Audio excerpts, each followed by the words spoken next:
Hi all, എല്ലാവർക്കും നമസ്കാരം. അപ്പോൾ എൻ്റെ പുതിയ ചാനലായ ബിയോണ്ട് കിച്ചണിലേക്ക് എല്ലാവർക്കും സ്വാഗതം.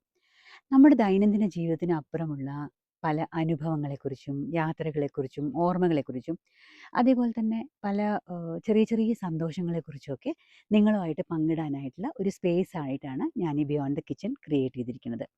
ഒരു സ്ത്രീ എന്ന നിലയ്ക്ക് നമ്മുടെ ജീവിതത്തിൽ പലതരത്തിലുള്ള വേഷങ്ങൾ കൈകാര്യം ചെയ്യാറുണ്ട്, ശരിയല്ലേ? അമ്മയായും മകളായും ഭാര്യയായും ഒത്തിരി കാര്യങ്ങൾ. അതിനിടയിൽ നമ്മൾ പലപ്പോഴും നമ്മളെ തന്നെ മറന്നു പോകാറുണ്ട്. ശരിയാണ്.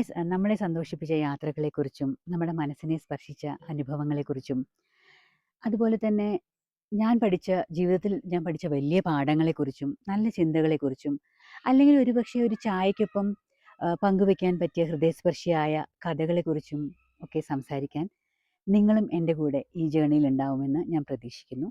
അപ്പോൾ ബിയോണ്ട് ദ കിച്ചൻ്റെ ആദ്യ അധ്യായത്തിലേക്ക്, ആദ്യ എപ്പിസോഡിലേക്ക് എല്ലാവർക്കും സ്വാഗതം. അപ്പോൾ ആദ്യം നമ്മൾ പോകുന്നത് ഋഷികേശിലേക്ക്, ഗംഗയുടെ തീരത്തേക്ക്, എന്നെ ആഴത്തിൽ സ്പർശിച്ച ഒരു അനുഭവത്തിലേക്ക്. ഈസി റെസിപ്പി ബൈ സുജയിലൂടെ ഇതുവരെ നമ്മൾ ഒരുമിച്ച് രുചികളുടെ ലോകം അന്വേഷിച്ചിരുന്നുവെങ്കിൽ ഇന്ന് ഞാൻ നിങ്ങളെ മറ്റൊരു മനോഹരമായ യാത്രയിലേക്ക് കൂട്ടിക്കൊണ്ടുപോകുകയാണ്. ചില സ്ഥലങ്ങൾ നമ്മൾ കാണുന്നു, ചില സ്ഥലങ്ങൾ നമ്മളെ സ്പർശിക്കുന്നു. എനിക്ക് ഋഷികേശും ഗംഗയും അത്തരമൊരു അനുഭവമാണ്. എല്ലാ തിരക്കുകളും മാറ്റിവെച്ച് ഒരു യോഗ റിട്രീറ്റിനായാണ് 12 പേരടങ്ങുന്ന ഞങ്ങളുടെ സംഘം ഋഷികേശിലേക്ക് യാത്ര തിരിക്കുന്നത്.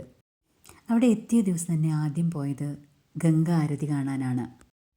സൂര്യൻ അസ്തമയത്തിലേക്ക് പതിയെ മറിയുമ്പോൾ ഗംഗയുടെ തീരത്ത് ആളുകൾ ഒത്തുചേരാൻ തുടങ്ങി.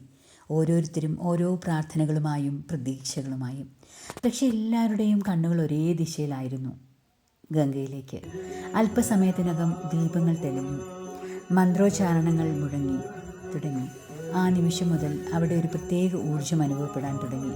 ഗംഗാ ആരതി ഇതൊരു ചടങ്ങ് മാത്രമല്ല, നന്ദി പറയാനുള്ളൊരു നിമിഷമാണ്. ജീവിതത്തിൽ ലഭിച്ചതിനും ലഭിക്കാനുള്ളതിനും പ്രാർത്ഥനകളെ ഗംഗയ്ക്ക് സമർപ്പിക്കുന്ന ഒരു വിശുദ്ധ സമയം. എനിക്ക് ഗംഗ ഒരു നദി മാത്രമല്ല, ഒരു വികാരമാണ്. ആ ദീപങ്ങളുടെ പ്രകാശം ഗംഗയുടെ തിരമാലകളിൽ നൃത്തം ചെയ്യുമ്പോൾ മനസ്സിലെ എല്ലാ തിരക്കുകളും പതിയെ അകന്നു പോകുന്നത് പോലെ തോന്നി.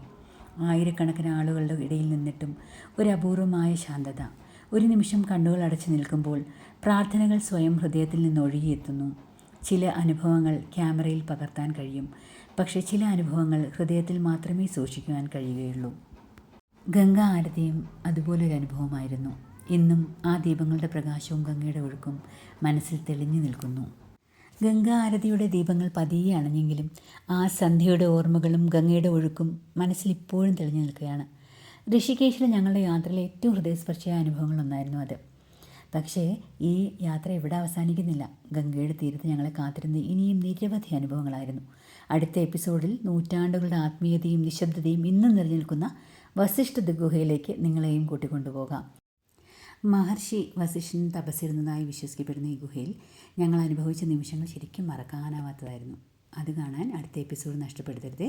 ബിയോണ്ട് ദ കിച്ചൻ്റെ ഈ ആദ്യ യാത്രയിൽ എന്നോടൊപ്പം ഉണ്ടായതിന് ഹൃദയം നിറഞ്ഞ നന്ദി.